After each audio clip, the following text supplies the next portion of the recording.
So you have a 2-year conditional green card.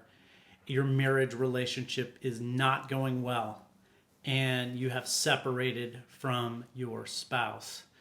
You're thinking about getting a divorce, and your 2-year conditional green card is set to expire. You're in a bit of a pickle, and you're wondering, what should you do to avoid being deported and to make sure that you can keep your green card? I made a video on this topic recently that explains everything. So I want you to watch that video. And this video is a follow-up to that one. This is like a sequel, sort of like Empire Strikes Back and Star Wars. If you don't know me, my name is Josh Goldstein. I'm an immigration lawyer here in Los Angeles. I help people across the country and around the world with their immigration issues. We help people get work visas, green cards, citizenship through the naturalization process, and many, many other things like this.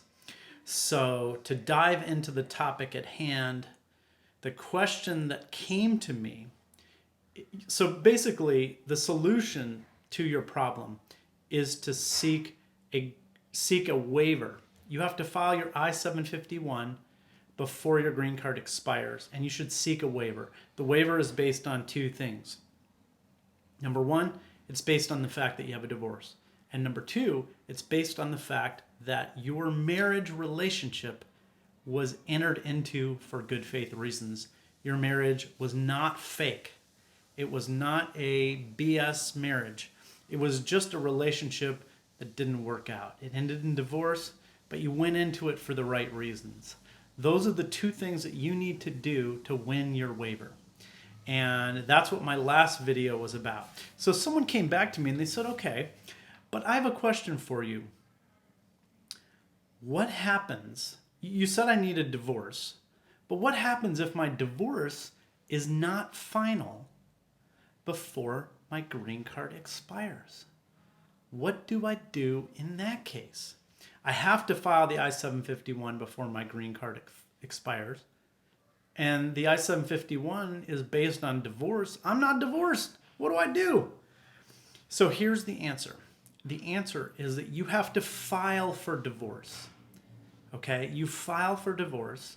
And then when you submit your I-751, you submit it based on divorce. And even though your divorce isn't final, you submit proof that you have in good faith filed for divorce.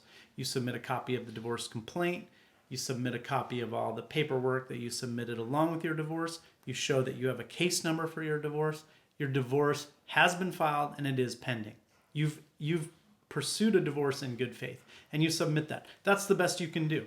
The one thing that you should never do in this situation is allow your green card to lapse without filing some sort of paperwork with USCIS. You should file your I-751, timely file your I-751 with USCIS, and you should do it based on divorce and good faith marriage. That's what you should do.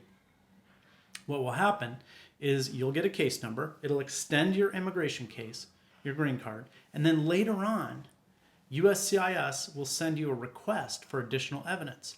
They'll send you a letter asking you for proof that your divorce has become final.